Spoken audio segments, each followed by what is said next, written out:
ব্যবসা হালাল, সুদ হারাম।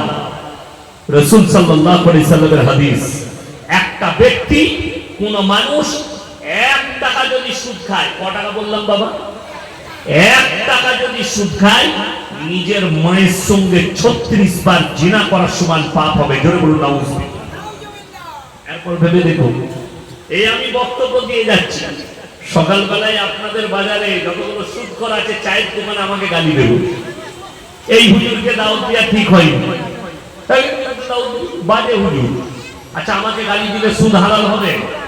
কথা বলেন, আমাকে মারলে সুদ হালাল হবে না।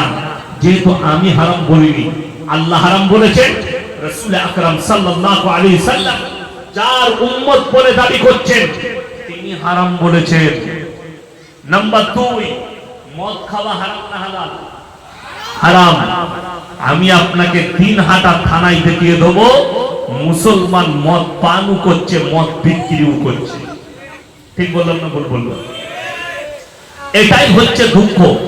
আমি কাল রাত্রি কলকাতা মিডিয়া বুরুজে আমার প্রোগ্রাম ছিল, রাত্রি 1টায় জলসা শেষ করেছি, গাড়ি ছেড়ে দিয়েছি। 13 ঘন্টা লেগেছে আমার আসতে, সারা রাত গাড়ি ছুটেছে। তো মুর্শিদাবাদের বহরমপুর পার করে হাইওয়ের উপরে 34 নম্বরের উপরে পলসন্ডা বলে একটা মোড় আছে, সেখানে একটা ধাবা আছে, পাপ্পুদা ধাবা।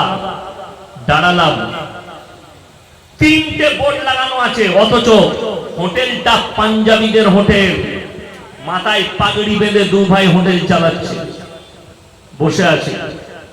হোটেলে 3টে বোর্ড লাগানো আছে, 3টেই মুসলমানের ঈমান বাঁচানো।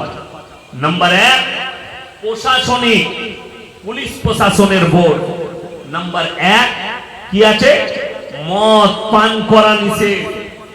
নাম্বার 2, মদ বিক্রি নিষেধ। নাম্বার 3, নো স্মোকিং, এখানে ধূমপান করা নিষেধ। আমি বললাম, দাদা আপনার হোটেলে যখন আসি মনটা ভরে যায়, এই বোর্ডটা দেখলে মনে হয় এখানে বসে জান ভরে খায়। কেন? কি উত্তর দিল জানেন?